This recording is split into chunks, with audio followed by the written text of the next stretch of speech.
Alif Ali ditahan atas kasus pemalsuan dokumen. Alif Ali ditahan oleh Polda Metro Jaya. Ia ditahan usai diperiksa sebagai tersangka dalam kasus pemalsuan dokumen. Penahanan terjadi pada Selasa 1 Maret 2022. Siang harinya, Alif Ali diperiksa oleh penyidik sampai malam hari. Alif Ali kooperatif saat diperiksa oleh penyidik. Ia mengakui perbuatannya telah memalsukan dokumen saat membuat akte kelahiran sang anak. Alif Ali disangkakan pasal 184 KUHP dan terancam hukuman 7 tahun penjara. Alasan polisi melakukan penahanan adalah agar Alif Ali tidak kabur.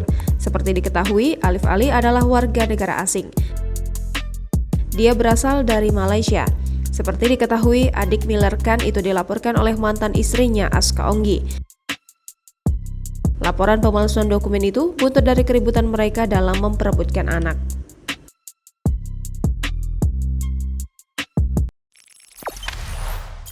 Jangan lupa subscribe, share, komen, dan like ya!